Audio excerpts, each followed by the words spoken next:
আসসালামু আলাইকুম। বাংলাদেশের সুনামধন্য শিল্প গ্রুপ ডিবিএল এর অঙ্গ প্রতিষ্ঠান ডিবিএল ফার্মাসিউটিক্যালস লিমিটেড আজকে নতুন একটি সার্কুলার প্রকাশ করেছে।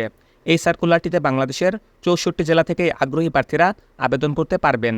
তো আজকে আমি আপনাদের মাঝে উক্ত সার্কুলারটি নিয়ে আলোচনা করব, দেখিয়ে দেব কিভাবে আপনারা এখানে আবেদন করতে পারবেন এবং এই পদে আবেদন করতে হলে আপনার কতটুকু শিক্ষাগত যোগ্যতার প্রয়োজন। আশা করি ভিডিওটি না টেনে পুরোটি দেখবেন। তো আপনি যদি আমার এই চ্যানেলে নতুন হয়ে থাকেন এবং এই ধরনের সার্কুলারগুলো আপনি যদি নিয়মিত পেতে চান, তাহলে অবশ্যই আমার এই চ্যানেলটি সাবস্ক্রাইব করে দেবেন এবং পাশে থাকা বেল আইকনটি চেপে অল বাটনে প্রেস করে দেবেন। তো চলুন কথা না বাড়িয়ে পুরো সার্কুলারটি দেখে নেওয়া যাক। তো দেখতেই পাচ্ছেন যে ডিবিএল ফার্মাসিউটিক্যালস লিমিটেড আজকে যে পদে তারা সার্কুলারটি প্রকাশ করেছে সেই পদটির নাম হচ্ছে territory officer or senior territory officer. এই পদে আবেদন করতে হলে আপনারা যারা অভিজ্ঞ প্রার্থী রয়েছেন তাদের ক্ষেত্রে সংশ্লিষ্ট কাজে কমপক্ষে 3 বছরের অভিজ্ঞতা থাকতে হবে। এছাড়া এখানে স্পষ্টভাবে বলে দেওয়া হয়েছে fresher are highly encourage to apply, অর্থাৎ আপনারা যারা ফ্রেশার বা নতুন প্রার্থী রয়েছেন, অর্থাৎ আপনাদের যাদের পূর্বে চাকরি করার অভিজ্ঞতা নেই, তাদেরকে কিন্তু এখানে আবেদন করতে উৎসাহিত করা হয়েছে। এবং এই সার্কুলারটিতে যারা ফ্রেশার বা নতুন প্রার্থী রয়েছেন তাদেরকেই কিন্তু অগ্রাধিকার দেওয়া হবে। বয়সের কথা বলা হয়েছে, আপনি যদি ফ্রেশার বা নতুন প্রার্থী হয়ে থাকেন তাহলে আপনার বয়স সর্বোচ্চ 32 বছর হতে পারবে। এছাড়া আপনারা যারা অভিজ্ঞ ক্যান্ডিডেট বা প্রার্থী রয়েছেন তাদের ক্ষেত্রে বয়স সর্বোচ্চ 36 বছর হতে পারবে। রেসপন্সিবিলিটি বা দায়িত্বের কথা বলা হয়েছে, অবশ্যই ডক্টরের সঙ্গে আপনার ভালো যোগাযোগ রাখতে হবে, বিভিন্ন প্রকার তথ্য সংগ্রহ করতে হবে এবং বিভিন্ন প্রেসক্রিপশন আপনাকে সংগ্রহ করতে হবে।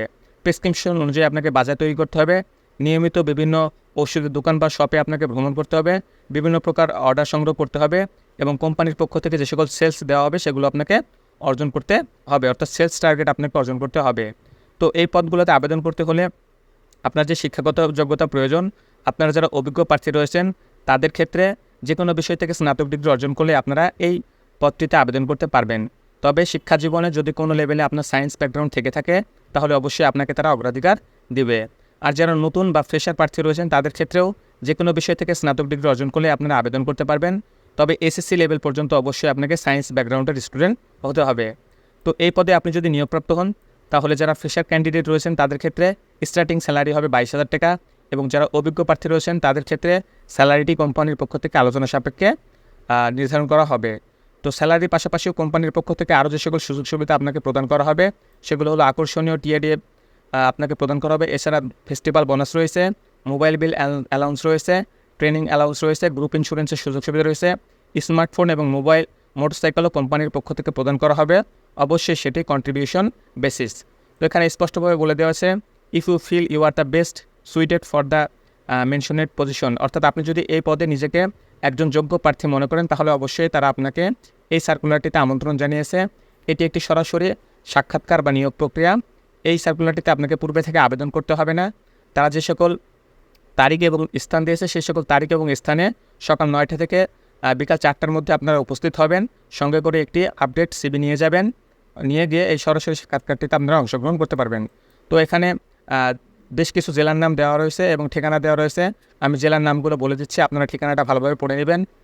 এপাশে মোবাইল নাম্বার দেওয়া আছে, আপনারা চাইলে মোবাইল নাম্বারও যোগাযোগ করতে পারেন এবং এই পাশে তারিখ দেওয়া আছে। আমি এই যে জেলাগুলো এবং তারিখগুলোর আমি বলে দিচ্ছি, আপনারা ঠিকানাগুলো এবং মোবাইল নাম্বারগুলো কালেক্ট করে নেবেন। ঢাকা 5 ও 6 জুলাই 2024 এই সাক্ষাৎকারটি অনুষ্ঠিত হবে। এরপর রয়েছে চট্টগ্রাম, কুমিল্লা, বগুড়া, খুলনা, ময়মনসিংহ, রংপুর, বরিশাল এই সকল জেলাগুলোতে আগামী 5 ও 6 জুলাই এই সাক্ষাৎকারটি অনুষ্ঠিত হবে। এর বাইরে সিলেট, যশোর, রাজশাহী এই 3 স্থানে আগামী 5 জুলাই 2024 এই তারিখে এই সাক্ষাৎকারটি অনুষ্ঠিত হবে। তো আপনারা যারা আগ্রহী প্রার্থী আছেন তারা অবশ্যই এই সকল ঠিকানাগুলোতে উপস্থিত হবেন। এখানে আমি আরও একটি কথা স্পষ্টভাবে বলে দিতে চাই, এই পাশে দেখতে পাচ্ছেন যে সকল জেলাগুলো উল্লেখ করা আছে, তার মানে এই নয় যে বিষয়টি এই নয় যে উল্লেখিত জেলার প্রার্থীরা শুধু এই সার্কুলারটিতে আবেদন করতে পারবেন। বাংলাদেশের যে কোনো জেলা থেকে আপনারা এই সার্কুলারটিতে অংশগ্রহণ করতে পারেন। এই যে সকল জেলার কথা তারা উল্লেখ করেছে সেই সকল জেলাগুলোতে তাদের অফিসিয়াল কার্যক্রম পরিচালনা করা হয়, যে কারণে এই সকল জেলাগুলোতে তারা এই সাক্ষাৎকারটি অনুষ্ঠিত করবে। তো আপনি যেখানে বর্তমানে রয়েছেন বা যেখানে আপনি আছেন সেই জায়গা থেকে এই সকল জেলাগুলোর মধ্যে যে জেলাটি কাছে হয় আপনি সেখানে যাবেন, গিয়ে এই সাক্ষাৎকারটিতে অংশগ্রহণ করবেন। তো এই সার্কুলারটিতে যদি আপনি নিয়োগপ্রাপ্ত হন তাহলে আপনাকে বাংলাদেশের যে কোনো জেলায় কাজ করতে হতে পারে। এখানে তারা লিখে দিয়েছে অ্যানিহার ইন বাংলাদেশ, অর্থাৎ আপনার জব লোকেশন বাংলাদেশের যে কোনো জেলায় হতে পারে। তো এই সার্কুলারটি বাংলাদেশের সবচাইতে বড় জব পোর্টাল বিডজবসে পাবলিশ করা হয়েছে। আপনারা চাইলে বিডজবস থেকেও এই সার্কুলারটি দেখে নিতে পারেন। এছাড়া আমি আমার ডেসক্রিপশন বক্সে এই সার্কুলারটি লিঙ্ক দিয়ে দেবো, আপনারা চাইলে সেখান থেকেও এই সার্কুলারটি দেখে নিতে পারেন। এছাড়া গুগলে আপনারা ডিবিএল ফার্মাসিউটিক্যালস নিউ সার্কুলার লিখে সার্চ মারতে পারেন, সেখানেও আপনারা এই সার্কুলারটি পেয়ে যাবেন। তো আপনাদের সবার জন্য শুভকামনা রইল। আজকের এই ভিডিওটি এ পর্যন্তই। সবাই ভালো থাকবেন। আল্লাহ হাফেজ।